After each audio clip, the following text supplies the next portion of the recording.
Mi invitado esta noche es un gran personaje, yo lo aprecio y lo admiro mucho, se llama Alejandro Ordóñez, es un honorable servidor público en Colombia, ha sido procurador general y ahora es precandidato presidencial. Don Alejandro, buenas noches, bienvenido, es un honor recibirlo aquí en el programa. Gracias, Jaime, por su afectuosa y cálida acogida. Encantado, un aplauso para él, por favor. Bueno, ¿cuántos años ha sido usted procurador general en Colombia, Alejandro? Casi 8 años. Casi 8 años. Desde el año 2009. ¿Le ha dejado un buen sabor esa función de servicio público? Muy satisfactoria. Logré representar los derechos ciudadanos, defender las garantías constitucionales, defender el ordenamiento jurídico y combatir con eficacia la corrupción. 8.000 funcionarios públicos fueron sancionados durante mi gestión. 8.000, se dice pronto, pero es mucha gente. Es mucha gente, casi 3 diarios. ¿Fue difícil ser procurador durante la presidencia de Santos? Porque usted inició en 2009 y él un año después juró como presidente. Fue difícil porque él no comprendió o no comprende que deben haber controles en una democracia. No comprende que la autoridad debe ser limitada. No comprende que uno no puede hacer lo que se le venga en gana. Que fue una de sus afirmaciones más escandalosas durante el plebiscito: haré lo que se me venga en gana. Entonces, desde luego, necesitaba no tener controles. Entonces, él siempre fue refractario a la existencia de controles. ¿No ha respetado los fueros de la justicia? No, él no los ha respetado. Los ha irrespetado permanentemente. En últimas, ha cooptado la institucionalidad. ¿Y contra usted han hecho una batalla de demolición de la personalidad, de linchamiento moral? ¿Lo han acosado? Desde luego, él tiene instrumentos mediáticos, él ha cooptado no solamente los instrumentos institucionales, sino los medios de comunicación y muchos sectores intelectuales del país para lograr desarrollar su agenda y para lograr liquidar cualquier género de control, cualquier género de oposición, cualquier género de discrepancia. ¿Se ha sentido usted perseguido por el gobierno de Santos? Desde luego, el gobierno de Santos intervino, fue muy activo y fue determinante en la decisión que terminó con mi separación del cargo. Incluso con el mayor descaro, con el mayor desparpajo, más bien con la mayor desvergüenza. Un mes y medio antes de la decisión del Consejo de Estado, frente a los medios de comunicación, lo pidió públicamente, si se quiere, lo exigió, lo conminó. Recuérdese que fue mes y medio antes de la campaña de plebiscito. Correcto. Requería no tener controles. ¿Qué es lo peor que le deja Santos a Colombia, en su opinión, don Alejandro? Bueno, la claudicación, la entrega de la institucionalidad a la FARC. Hoy la FARC cogobierna Colombia. Y no solamente cogobierna Colombia, sino que dejó abiertas las autopistas para llegar al poder sin los menores contratiempos y con los menores obstáculos. ¿Por qué considera usted que las FARC cogobiernan Colombia en este momento 2017? Mire, todo el ejercicio de las facultades que le otorgó el Congreso por intermedio de lo que se denomina el fast track es consultado con las FARC. Y es un instrumento hecho realmente para implementar lo acordado en La Habana, y esa implementación no se hace sino con el visto bueno de la FARC. Pero igualmente existe un instrumento jurídico creado y diseñado en La Habana para determinar exactamente toda la implementación que se adecue a lo acordado en La Habana. Hoy, sin lugar a dudas, sin con la más clara tranquilidad podemos decir que la FARC cogobierna en Colombia. ¿El acuerdo de paz con las FARC lesiona la Constitución? ¿Está reñido con la Constitución? Fundamentalmente, claro que sí. ¿En su espíritu? En su espíritu. Mire, lo que hubo en La Habana fue una constituyente. Lo que hubo en La Habana fue el rediseño de nuestro ordenamiento constitucional. Lo que hubo en La Habana fue una modificación de la Constitución a espaldas de los instrumentos de la misma norma constitucional que establece la forma de su modificación. Pero además el pueblo en octubre votó en contra de ese acuerdo de paz. Claro, mire, es que lo que pasó en Colombia no tiene antecedentes en las democracias de la región. El pueblo decidió rechazar integralmente el acuerdo, dijo no. El presidente Santos, contrariando su promesa que el pueblo tendría la última palabra, hizo lo que se le vino en Ghana. Impuso el acuerdo a la brava, desconociendo la decisión popular. Logró que esa decisión fuera avalada por la Corte Constitucional, donde sustituyeron al pueblo para darle al Congreso la posibilidad de refrendar ese mismo acuerdo que fue, dijéramos, modificado de una manera cosmética, formal. Fue un acuerdo cosmético, fue un acuerdo Revlon. Sí, correcto. Sí, y la Corte Constitucional permitió que se sustituyera al pueblo para que un Congreso que había sido derrotado 2 o 3 o 4 meses antes refrendara ese acuerdo cosmético. Fue un acuerdo, o es un acuerdo ilegítimo que, dijéramos, fue envenenado por la voluntad dictatorial del presidente. Si usted gana la presidencia en su país, Colombia, el próximo año, probablemente en la segunda vuelta, ¿no? La primera es en mayo, la segunda me parece que es en junio. Es en mayo, a finales de mayo. Correcto. ¿Usted de qué manera cambiaría este acuerdo de paz que califica de ilegítimo, Alejandro? Mire, allá hay una gran deuda que se tiene con los ciudadanos. La deuda que se origina por el desconocimiento del 2 de octubre, por el robo de la voluntad popular. Eso, al generar esa ilegitimidad, requiere en unas democracias, ¿cómo se hace ello? Pues toca inevitablemente en un escenario constituyente, en una asamblea constituyente, donde se debe tener muy claro que la condición es el triunfo de quienes triunfamos el 2 de octubre. Eso permitirá la convocatoria de una constituyente, entre otras cosas, para modificar los acuerdos, para no solamente modificar, para saldar esa deuda que se tiene con los colombianos. Parte del acuerdo de paz que a mí francamente me deja perplejo es reservarles a los jefes de las FARC 10 bancas en el Congreso, ¿verdad? 5 en el Senado, 5 en la Cámara. ¿Esto es correcto? Mire, es así, pero no solamente las 10. Independientemente de la voluntad popular. Claro, 10 que se las regalan. Regaladas. Pero hay otras de 16. Si uno le pregunta al gobierno, cualquiera de quienes hacen una defensa y una apología del acuerdo, dicen, no, esos 16 no son para la FARC. Claro que son para la FARC, porque van a ser en regiones donde ellos ejercían dominio y control territorial. Y van a ser más que para eso, para organismos o asociaciones civiles, pero esas asociaciones civiles, esas asociaciones cívicas tienen la influencia de la FARC. Entonces no serán 10, serán mínimo 26 congresistas que se les dan a regalar a la FARC. Antes de ir a la publicidad, le robo una respuesta corta. En su opinión, y usted es un hombre de leyes, de derecho, no reconocido así en España, por ejemplo, ¿no? Jefes de las FARC como Timochenko y Rodrigo Londoño, como Iván Márquez, que han estado hoy en el Congreso de Bogotá, ¿deberían ir a la cárcel? Por supuesto, por supuesto. Todos los colombianos estábamos dispuestos a que hubiese reducción de la pena, pero no en los términos de esta impunidad. Deberían existir penas privativas de la libertad. Eso lo que hace es deslegitimar y convertir en una concesión de impunidad que ha generado las reacciones que ha generado. Pues es un gran honor recibirlo aquí en el programa, don Alejandro Ordóñez. Le voy a preguntar en 3 minutos después de la pausa si habrá un candidato del uribismo, un candidato presidencial uribista, y si será usted simultáneamente candidato presidencial también. Estoy encantado de recibir esta noche en el programa a don Alejandro Ordóñez, ex procurador general en Colombia y ahora precandidato presidencial. Le anuncié a Alejandro una pregunta.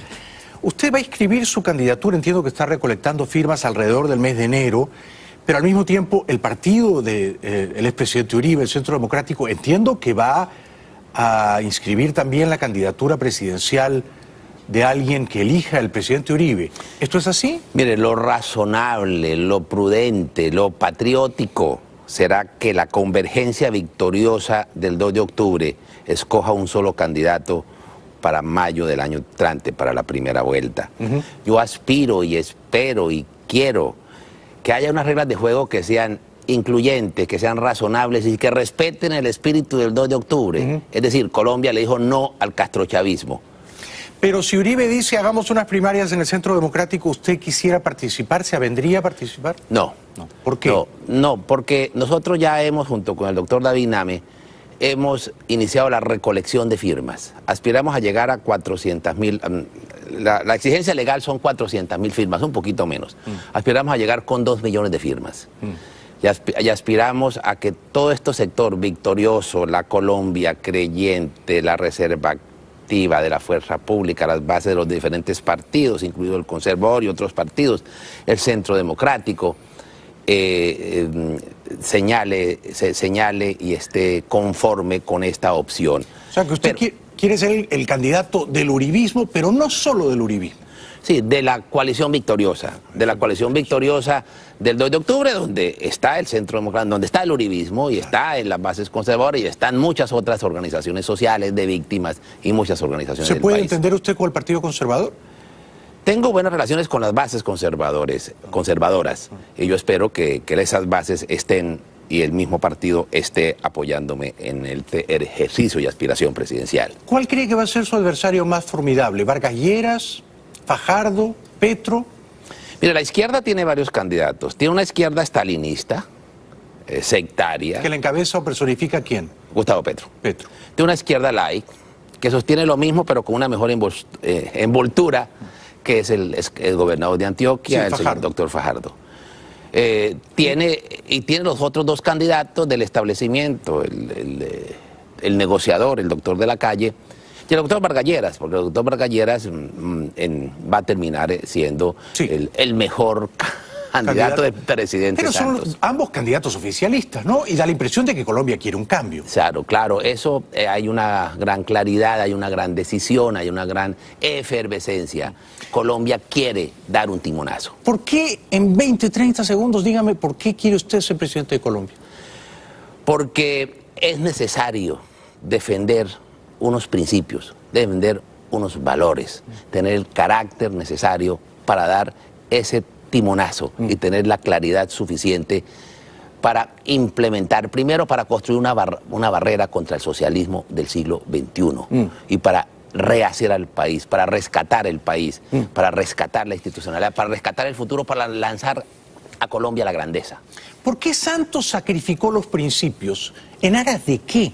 ¿De la vanidad, del Nobel de la Paz, de quedar bien con La Habana? Yo no lo entiendo. Yo no sé si él ha tenido principios.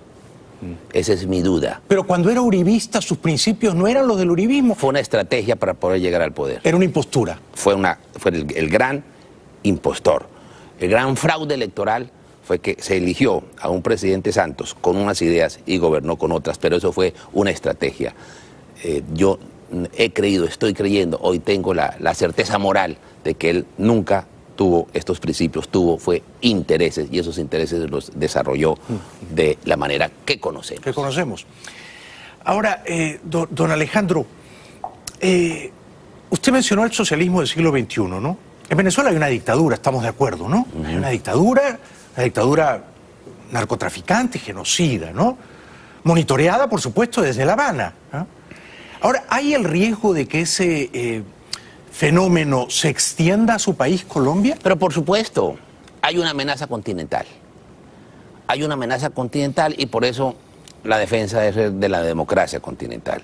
Hay una amenaza continental monitoreada, auspiciada y desarrollada desde Cuba, que ha tenido sus expresiones, que tuvo algún bache ante la muerte del señor, del expresidente venezolano, de Chávez, y con la bajada del petróleo. Pero es indudable que hay una agenda que se está desarrollando de manera consciente, de manera concienzuda. ¿Santos ha sido funcional a esa agenda? Ha sido un instrumento muy eficaz, un instrumento muy eficiente. Entonces hay una conspiración continental, liderada desde Cuba, teniendo como instrumentos a Venezuela. Y Colombia está corriendo el riesgo de constituirse en una segunda Venezuela. Porque estamos hablando, don Alejandro, de una izquierda que es antidemocrática, ¿no es cierto? Que a lo mejor usa la vía electoral para llegar al poder, capturarlo y luego subvertir por completo el Estado de Derecho. Desde luego. y en los ejercicios democráticos son meras formalidades, exacto, como lo ha sido en Venezuela y como ha sido las reiteradas decisiones en Venezuela. Por eso en Venezuela una de las primeras instituciones que capturaron fue el poder electoral. Lo mismo hicieron en Colombia, lo del plebiscito fue eso, nada más que eso. Ellos estaban dispuestos a no cumplir las decisiones del 2 de octubre. Mire, es que lo del presidente Santos fue escabroso. Primero amenazó con el terrorismo urbano, recuerden, con instrumentos de guerra psicológica. Después abusó de una manera reiterada del poder, después desapareció a los contradictores. La salida mía tiene esa explicación, instrumentalizó el Consejo de Estado y la decisión del Consejo de Estado para que no existiera. Mire, la amenaza continental que está diseñándose, promoviéndose desde Cuba, hoy el proceso de La Habana, porque eso no es un proceso de paz, es el proceso de La Habana, tiene un instrumento eficaz para ello y lo tiene en Venezuela, y Colombia va raudamente a ser la segunda Venezuela si no nos oponemos, y nos vamos a oponer y lo vamos a derrotar y vamos a descarrilar ese proceso, tenga la absoluta certeza. Celebro su determinación. Un aplauso para Alejandro Ordóñez.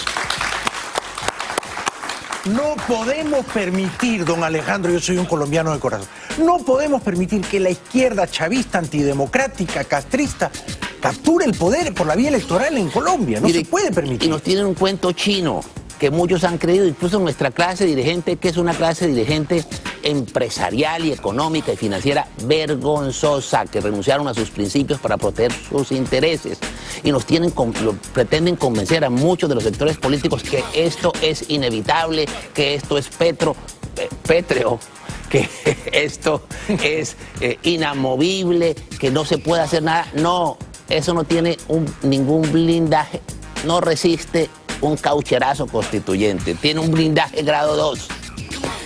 Publicidad y regresamos con don Alejandro. Bueno, para mí es un gran honor haber recibido esta noche a don Alejandro Ordóñez, que ha hecho un trabajo formidable como Procurador General en Colombia y es ahora precandidato presidencial y goza, por supuesto, de mis abiertas simpatías. Ahora bien, nos quedan 3-4 minutos y yo creo que es divertido plantearle esta pregunta. Porque vi en las redes sociales que a usted lo llamaban el obispo. No sé si eso entraña una simpatía, un elogio o una crítica. Y también decían que yo no iba a poder conversar con usted. Decían, porque Bailey es un gay promiscuo. Bailey es una loca perdida. Esta es la imagen que yo tengo, imagínense, es mi fama. Entonces decían, ¿qué van a hablar el obispo y el gay? Bueno, entonces yo le tengo que preguntar, además con todo cariño, ¿no? ¿Es usted efectivamente tan homofóbico como dicen sus detractores? Mire, yo estuve en la Procuraduría casi 8 años y nombré a varios homosexuales por sus competencias profesionales. O sea, ¿tiene amigos homosexuales? Y tengo amigos homosexuales. Hay que hacer una distinción. El homosexual tiene una dignidad humana como cualquier otra persona. Y una cosa es ello y otra cosa es el lobby gay que pretende imponer una ideología. ¿Usted se opone al matrimonio igualitario homosexual? Sí, claro que sí, ya a la adopción. Y lo he, dijéramos, no solamente personal, no solamente en la cátedra, sino en el ejercicio de las funciones públicas cuando me correspondió conceptuar, presentar un concepto ante la Corte Constitucional. Pero usted tiene amigos homosexuales. Desde luego, mire, yo soy... No los trata mal, no los discrimina. Mire, yo soy católico y como católico tengo unos deberes de amar al prójimo, que es, dijéramos, uno de los mensajes fundamentales, el amor al prójimo, el amor al otro. Sepa usted que yo respeto profundamente la fe religiosa. La respeto profundamente porque mi madre es una persona de inquebrantable fe. Con mi madre tenemos las discrepancias que tengo con usted. Ella también se opone al matrimonio homosexual. Yo lo veo con simpatía. Yo tengo esta fama de ser gay, promiscuo, pero ni una cosa ni la otra. Yo he tratado de ser gay, no he podido. Me gustan mucho las mujeres, me he casado 2 veces, tengo 3 hijas, pero no le voy a negar que a veces he sucumbido, sí, a la exploración, en fin, del amor entre varones. Dicho eso, podemos discrepar amigablemente, ¿no? Claro, y tampoco yo soy obispo. Ni es usted obispo, ni soy yo gay promiscuo, ¿no es cierto? Sí, cierto, sí. ¿Y qué? Y creo que las cosas que nos unen, don Alejandro, son mucho más importantes que nuestras pequeñas pasajeras episódicas discrepancias, ¿no? Claro, y tenemos que seguir hablando porque en el futuro, ya cuando sea candidato oficial, tenemos que seguir, porque va a haber mucho de qué hablar. Estamos en la misma batalla. Cuente usted con mi simpatía, con mi aprecio y con mi admiración. Gracias, muchas gracias.